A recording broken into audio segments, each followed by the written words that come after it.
జై శ్రీమన్నారాయణ. అసలైన స్నేహితునికి శుభాకాంక్షలు చెప్పారా? ఒక్కరిని మర్చిపోయినట్టున్నాం గమనించండి. ఈరోజు ప్రపంచమంతా స్నేహితుల దినోత్సవం జరుపుకుంటుంది. స్నేహితులందరికీ బ్యాండ్లు కట్టి సందేశాలు పంపి స్నేహభావాన్ని వ్యక్తపరుస్తున్నాం. అందరికీ అన్నీ చెప్పి ఉంటాం, కానీ ఒక్కరిని మాత్రం మర్చిపోయాం. మనకు ఒక స్నేహితుడు లేక స్నేహితురాల్లాగా ఉన్నాడు లేక ఉంది. జీవితంలో మనకు కలిగే పరిచయాలన్నీ ఈ జన్మకే పరిమితం అయితే అతడితో లేక ఆమెతో మనకు అనేక జన్మల నుండి అనాది నుండి పరిచయం ఉంది. కొందరితో కొన్నే పంచుకుంటాం, కానీ ప్రాణ స్నేహితునితో అన్నీ పంచుకుంటాం.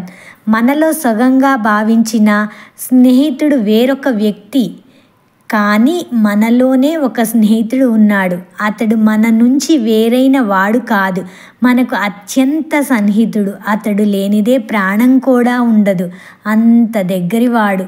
మనం చెప్పుకుంటే కానీ మన గురించి ఇతరులకు తెలియదు. అది సుఖమైన దుఃఖమైన. కానీ ఇప్పుడు నేను చెప్తున్న వాడికి మన గురించి అన్నీ తెలుసు. మనం ప్రత్యేకించి చెప్పవలసిన పనే లేదు. మన గురించి అన్నీ తెలిసిన నోరు జారి ఎక్కడ ఎవరికి మన రహస్యాలు చెప్పడు. మనమే ఎక్కడో నోరు జారి చెప్పుకుంటామేమో. అంత నమ్మకస్తుడు. మనం పట్టించుకోలేదని బాధపడడు, కోప్పడడు, అలగడు. అర్థం చేసుకున్న వారితో ఆడతాడు, పాడతాడు, నాట్యం చేస్తాడు. ఒక్కోసారి జోకులు కూడా వేస్తాడు. మీరు కొట్టినా తిట్టినా వ్యంగ్యాస్త్రాలు సంధించిన నవ్వుకొని క్షమించే కారుణ్యమూర్తి వాడు.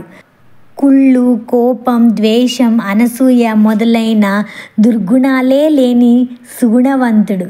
ఆయన ఎవరో కాదు, మన నుంచి వేరు కాని సనాతన ధర్మం చెప్పిన పరమేశ్వరుడు, పరబ్రహ్మ, పరమాత్మ.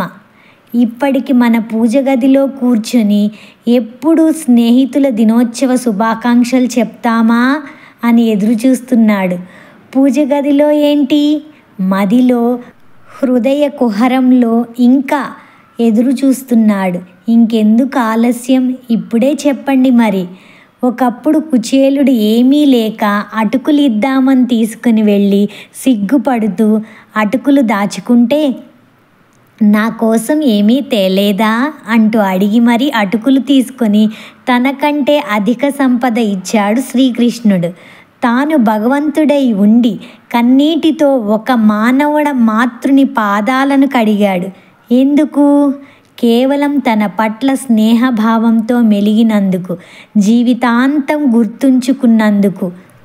అటువంటి పరమాత్మకు అంటే మీ ఇష్టదైవానికి శుభాకాంక్షలు చెప్పడానికి ఇంకా ఆలస్యం ఎందుకు?